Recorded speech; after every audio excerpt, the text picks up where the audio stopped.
Bismillahirrahmanirrahim. Assalamualaikum warahmatullahi wabarakatuh. Waalaikumsalam warahmatullahi wabarakatuh.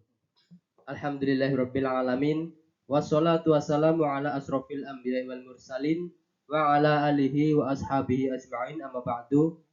Yang kami hormati Bapak Zulida Aprilianto SPD MPD selaku dosen pengampu mata kuliah bimbingan dan konseling Islam, dan juga rekan-rekan seperjuangan yang kami banggakan. Baik, pada kesempatan kali ini kami dari kelompok 5 yang beranggotakan 2 orang. Yang pertama yaitu saya sendiri, Kosim.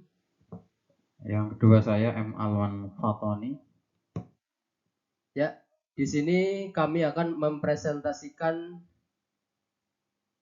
bimbingan dan konseling Islam yang bertemakan asas kesatuan jasmani dan rohani.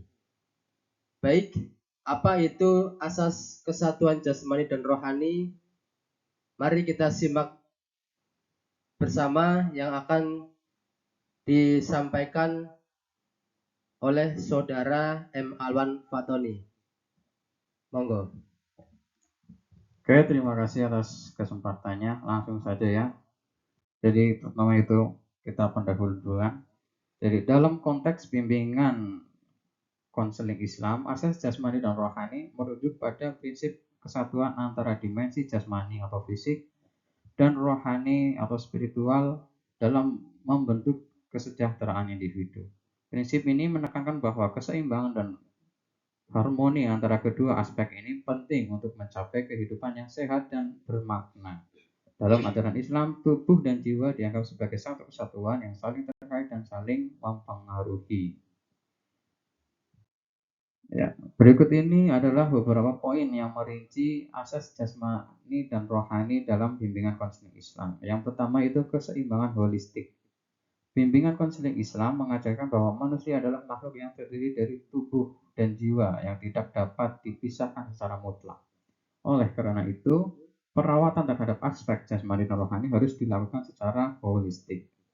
Yang kedua yaitu kesehatan jasmani. Asas ini mengakui pentingnya menjaga kesehatan tubuh melalui pola makan yang sehat, olahraga, istirahat yang cukup, dan perawatan medis. Sebuah tubuh yang sehat dapat menjadi landasan bagi kesejahteraan spiritual. Yang ketiga yaitu perawatan rohani. Asas ini menyoroti perlunya merawat dan memperkuat dimensi spiritual melalui ibadah seperti doa, tilawah, atau membaca Al-Quran, zikir, dan keterlibatan dalam aktivitas spiritual lainnya. Konseling Islam dapat membantu individu mengembangkan kehidupan spiritual yang lebih mendalam. Yang selanjutnya yaitu hubungan dengan Allah atau mendekatkan diri kepada Allah.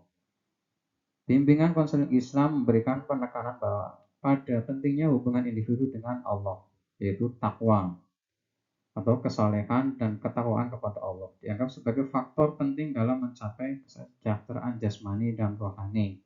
Kemudian pengelolaan stres dan ujian. Konsep asas jasmani dan rohani dalam bimbingan konseling Islam membantu individu mengelola stres dan menghadapi ujian hidup dengan penuh kesabaran, tawakal kepada Allah, dan pemahaman bahwa ujian adalah bagian dari kehidupan.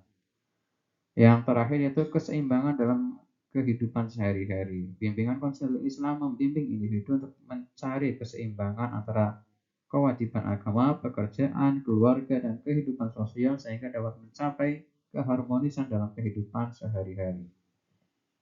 Berikutnya itu tentang prinsip bimbingan konseling Islam yang berkaitan dengan asas kesatuan jasmani dan rohani yang akan disampaikan oleh saudara Kosim.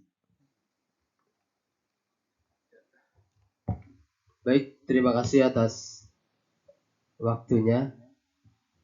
Yang berikut, prinsip bimbingan konseling Islam yang berkaitan dengan asas kesatuan jasmani dan rohani.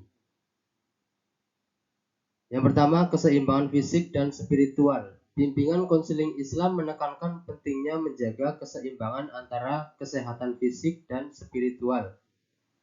Merawat tubuh dengan baik, termasuk pola makan sehat, olahraga, dan istirahat yang cukup dianggap sebagai bagian dari menjaga keharmonisan antara jasmani dan rohani. Pentingnya iman dan takwa. Bimbingan konseling Islam dapat menyoroti pentingnya memperkuat iman dan takwa, kesolehan sebagai landasan untuk kesejahteraan spiritual. Dorongan untuk menjalani hidup sesuai dengan nilai-nilai Islam termasuk integritas, kejujuran, dan kasih sayang terhadap sesama. Selanjutnya, refleksi dan muhasabah. Bimbingan konseling Islam dapat mengajarkan praktik refleksi dan muhasabah atau introspeksi sebagai cara untuk memahami dan meningkatkan kondisi spiritual.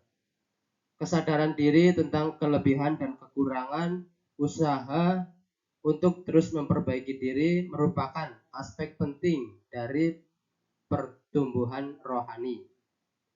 Selanjutnya, doa dan keterlibatan aktif dalam ibadah mendorong klien untuk memperdalam hubungan dengan Allah melalui doa, zikir, dan keterlibatan aktif dalam ibadah lainnya.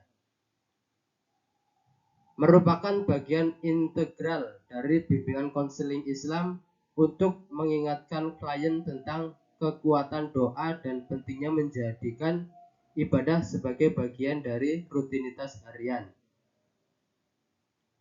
Yang selanjutnya, pemahaman terhadap cobaan dan ujian. Bimbingan konseling Islam dapat membantu individu memahami bahwa cobaan dan ujian adalah bagian dari ujian hidup dan bimbingan mereka untuk menghadapi dengan ketabahan dan tawakal kepada Allah. Demikian pemaparan materi tentang asas kesatuan jasmani dan rohani dalam bimbingan konseling Islam. Berikutnya itu sesi pertanyaan kepada rekan mahasiswa yang mau bertanya atau menyanggah. Kami persilahkan. Oke, bila mana tidak ada yang bertanya dan menyanggah, maka akan kami lanjutkan untuk menyimpulkan materi kesatuan jasmani dan rohani. Kepada Saudara Qasim dipersilahkan. Baik, jadi kesimpulan dari asas kesatuan jasmani dan rohani dalam bimbingan konseling Islam adalah bahwa kesejahteraan dan kecukupan materi ini didukung oleh terpenuhinya kebutuhan spiritual serta mencakup individu dan sosial. Sosok manusia terdiri atas unsur fisik dan jiwa. Karenanya bahagia haruslah menyeluruh dan seimbang di antara keduanya. Manusia tidak dapat mencapai secara optimal kecuali kedua aspek ini diintegrasikan dengan seimbang. Demikian presentasi dari kelompok kami. Bila mana ada kesalahan dan kekurangan, kami mohon maaf. Akhirul kalam. Wabillahi taufiq wal hidayah. Assalamualaikum warahmatullahi wabarakatuh.